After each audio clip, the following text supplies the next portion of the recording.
ఒక దురదృష్టకరమైన సంఘటన జరగడం. మన ముఖ్యమంత్రి గారు అసెంబ్లీలో మాట్లాడుతూ ఏమన్నారంటే, ఇంకా जब तक मैं ये कुर्सी में बैठता हूँ तब तक प्रीव्यू షోస్ नहीं है, టికెట్స్ बढ़ाने के नहीं है, कुछ नहीं कर तुम అన్నాడు. కానీ నిన్న చూస్తే మళ్ళీ ఇంకో సినిమాకు అడిషనల్ షోస్ ఇచ్చారు, సినిమా టికెట్ల రేట్లు పెంచారు. అంటే నేను ఎందుకు పెంచారు ఆ సినిమాకి అనట్లేదు. ముఖ్యమంత్రి అనే వ్యక్తి అయితే ఇచ్చిన మాట మీద నిలబడాలి, లేదా అందరినీ సమానంగా చూడాలి. నీకు నచ్చితే ఒక తీరు, నచ్చకపోతే ఇంకొక తీరు ఉంటే అది చిత్ర పరిశ్రమకు నష్టం జరుగుతుంది. చిత్ర పరిశ్రమను ప్రేమతో, అభిమానంతో ఎంకరేజ్ చేయాలి. పరిశ్రమ పెరుగుదలలో మన రాష్ట్ర ఎదుగుదల ఉన్నది. మనకు ఆస్కార్ అవార్డు వచ్చిందంటే అది తెలుగు ప్రజలందరూ కూడా గర్విస్తారు.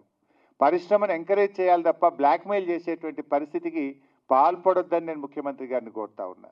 ఒక ముఖ్యమంత్రిగా అసెంబ్లీలో మాట్లాడితే you have to stick to the word.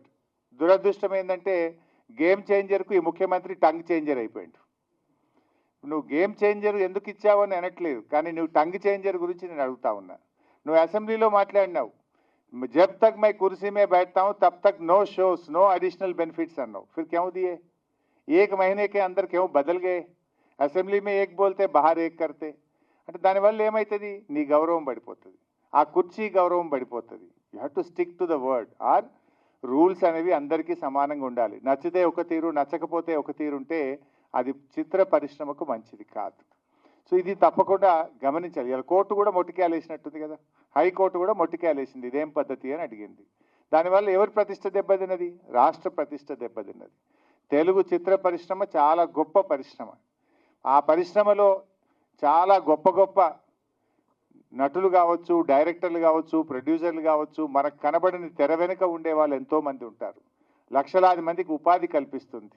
అంతేకాకుండా తెలుగు ప్రజల గౌరవాన్ని కూడా ప్రపంచ పటంలో నిలబెట్టినటువంటి చరిత్ర తెలుగు చిత్రసీమకున్నది.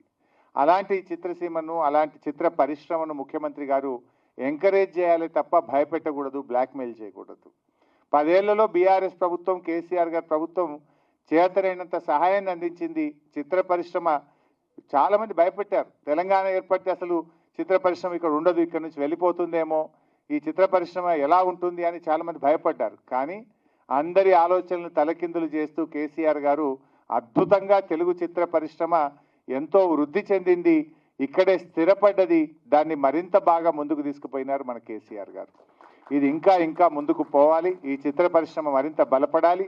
ఈ చిత్ర పరిశ్రమలో డాక్టర్ మల్లీశ్వర్ లాంటి వాళ్ళు ఇంకా ఇది బలోపేతం కావడానికి, తెలుగు చిత్ర రంగం ప్రపంచ పటంలో నిలబెట్టడానికి ఈ ఏఐ డ్రివెన్ విజువల్ ఎఫెక్ట్స్ ఏదైతే మనం ఈరోజు ప్రారంభించుకున్నామో ఇది ఎంతగానో దోహదపడుతుందని, ఉపయోగపడుతుందని ఆశిస్తూ, ఆకాంక్షిస్తూ మల్లీశ్వర్ను అభినందిస్తూ సెలవు.